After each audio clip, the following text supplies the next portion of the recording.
Why is it so hard to find reliable answers to parenting questions? How is it in 2022 parents still search on Google for answers from strangers? Well, now there's a better way. Introducing the Good Inside membership, an expert-guided, community-powered platform redefining modern parenting.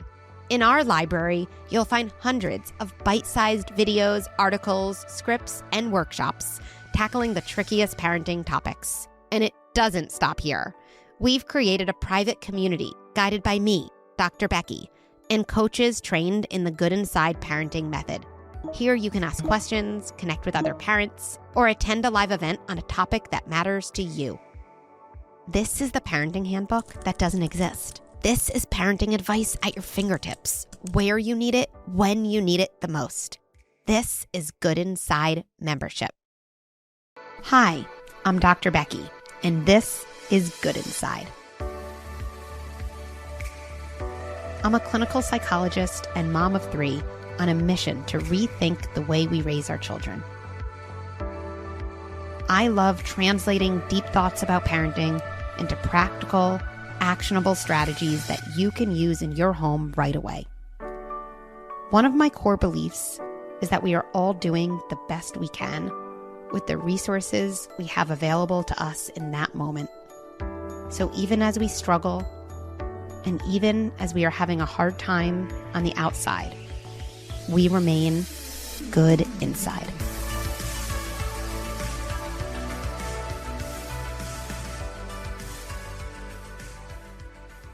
This episode is a bonus of sorts, an extra for parents of tweens and teens.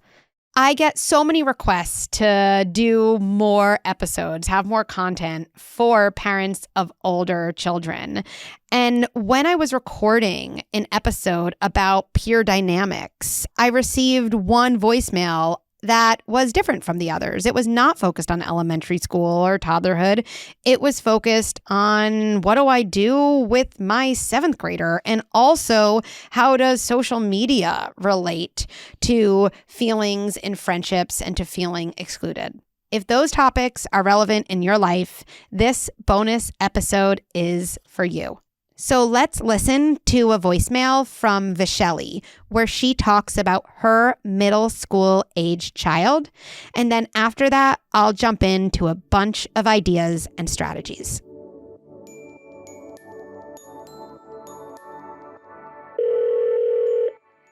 Hi, Dr. Becky. My name is Visheli, and I live in San Diego. I have a 7th grade girl who found out that she was not invited to a birthday party that took place in a shopping mall, and all the other kids in her peer group were, and they were discussing it on Monday after the event, which made me pretty happy that she doesn't have social media yet, because that would have been even harder and quicker for her to see. She was very upset by this. She was in tears. She changed tables, didn't want to sit with them anymore, and she took it very much to heart. We later found out that the person, was celebrating their birthday and could only invite a certain amount of people, or so that's what she was told. I didn't interfere because I've been listening to you for a long time, and I just tried to coach her from home. But, it did cross my mind to text, one of the parents and ask, why she wasn't invited. Was it something that she's doing that she wouldn't be wanted in that kind of setting? Or, I don't know. She sits with these kids every day, and this is her peer group. So it was surprising to me. How would you recommend something like this be handled, and how do we better prepare our kids for not being invited to things, and explain to them before they have social media that they will find out they're missing out on a lot, at a much more rapid rate? And when do we, as parents, discuss with our kids when is the right time for social media based on how she reacted from hearing about this 2 days ago. I don't think it would be healthy for her to have Instagram or Snapchat where she would see it right away. And I don't know how much more intense the reaction would be. Hi, Visheli. Thank you so much for calling in with such a nuanced situation. And I think it's a situation that so many parents have to manage with their tweens and teens, right? Our kids get older, their pure life means even more to them. And then when they're excluded, things feel that much worse. How do we intervene with our kids who are 12, 16, older, when they clearly feel upset about a difficult situation with a friend? I want to go over a few things.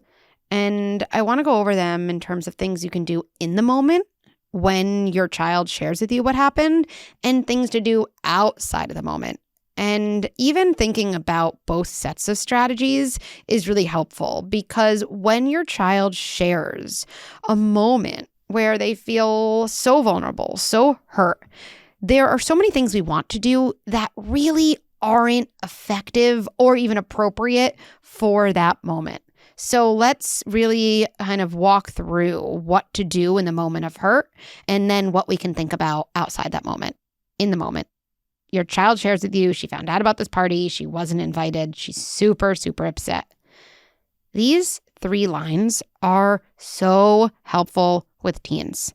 And the first one is going to sound surprising because it's not our instinct to say something like this. Mom, I wasn't invited. I'm the only one who wasn't invited to this birthday party. I'm so glad we're talking about this. I'm so glad you came to me with this. I'm so glad you're sharing this with me. And then maybe add on, this is so important. Those words are a message to your child that you are there for them, that you see how big this is, and that you're not jumping right away to a quick fix. It almost is like you opening a door. It's like they're standing on one side of the door and you're saying, yes, come in. We can be in this together. What else would I say? After that, I'd share something like this.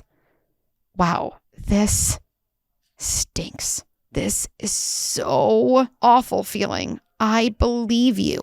Some comment that just validates the intensity of the emotion. I think we can all remember what it was like to be a teenager and feel excluded from something. It feels like your whole world. It feels so bad. And I think it's hard for us to see our kid in pain. And so we often minimize what's happening. You weren't invited to one party. It's fine. Or you can have a get together with a different group of people next weekend. You can go to the mall. You can go to the movies.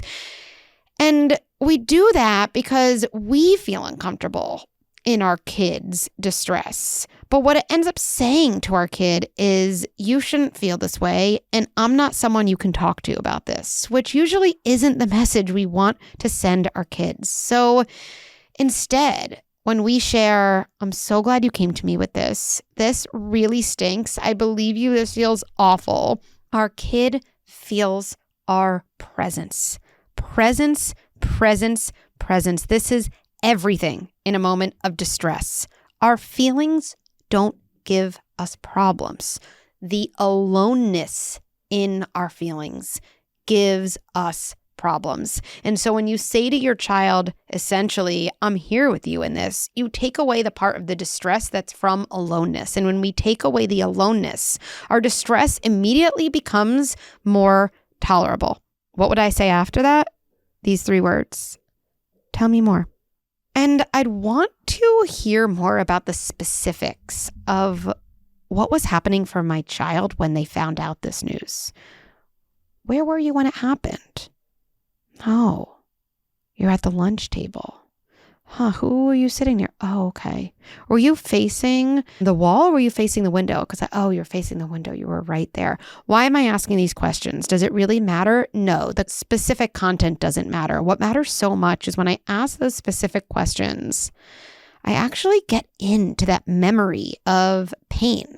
I get into that moment where my child felt so alone and I'm there with them. Right now, Vishelli, imagine you just found out some really upsetting news about being excluded from something. All of your best friends went to a lunch without you, or you found out they all planned a mom's weekend away and organized it and are at some fun location and you weren't invited.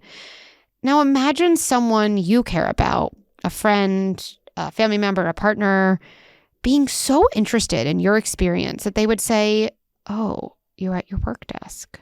Was anyone else around? Oh, no." And then what happened?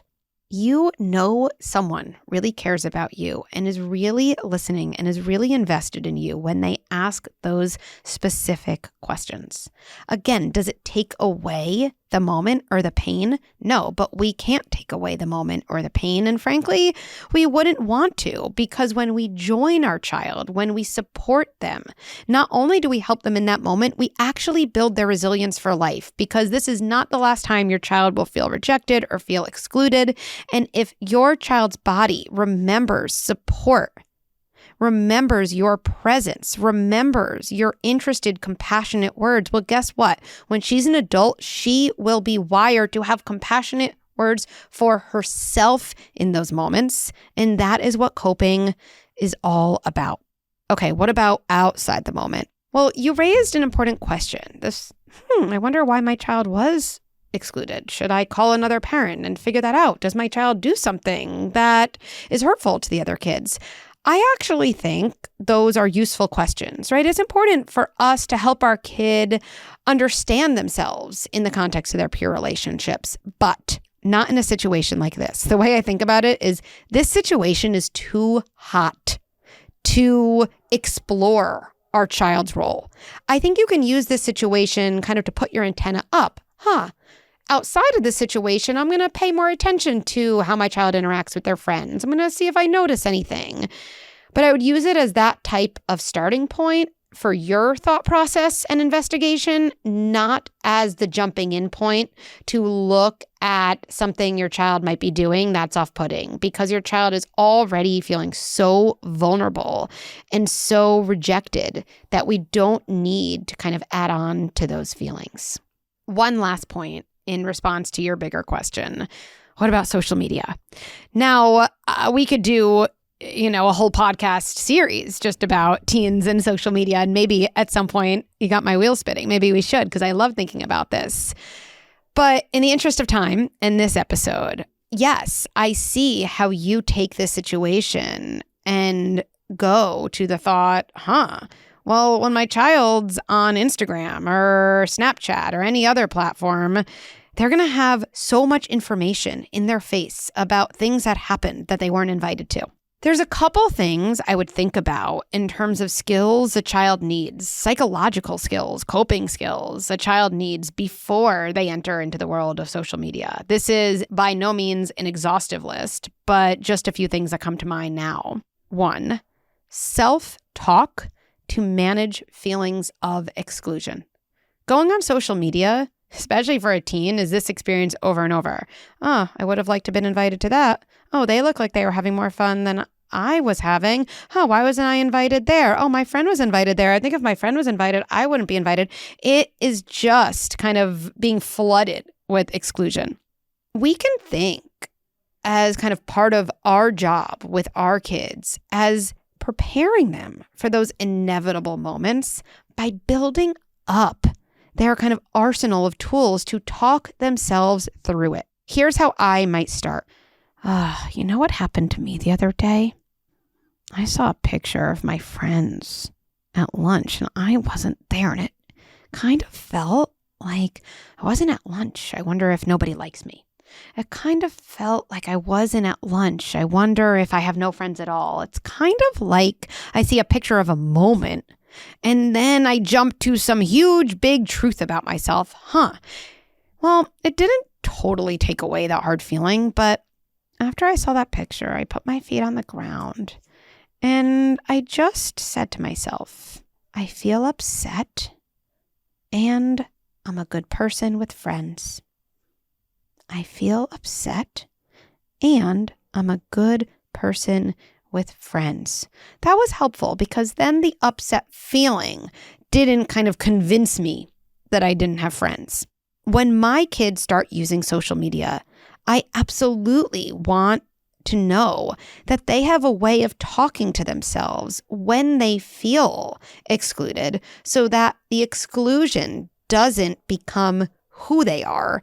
It becomes an experience they had. What else? When it comes to social media, I would definitely talk to my kids about developing mindfulness around what they put out there. Social media is especially dangerous because so many kids put out photos or videos to get a response from others. It's a very outside-in way of gaining validation, as in, oh, if a lot of people like my picture, I guess it means I'm popular. If a lot of people like my video, I guess it means I'm cool. Versus, I really like this photo. I know I like it. I really like this thing about it, and I'm going to share it with people on my social media feed. If a child can't articulate why they like something before they put it out into social media, it probably means they're waiting for that like to be defined by someone else. And that is really dangerous to a child's mental health. One other thing I would do before venturing into the world of social media, I would talk about it with my kid. I'd be very open about the things about social media that can be helpful in my own life even, and the things that can be kind of dangerous. I would also talk to my child, even model, checking in with myself before I start scrolling on, say, Instagram. How am I feeling right now? Well, I'm feeling pretty happy. I feel pretty content. What am I hoping to learn? What am I hoping to feel by going on social media? And then maybe even modeling pausing after 5 minutes, setting a timer. Am I getting what I wanted? How do I feel now? Oh, that's interesting. I thought I was going on to look up recipes and instead mindlessly scrolling through other people's vacations. I was feeling pretty content. Now I feel pretty insecure. I'm not trying to make some huge life lesson point, but really trying to help my child understand that we need to collect data about ourselves as we use social media. So social media essentially doesn't just happen to us and leave us in a really, really insecure, anxious place.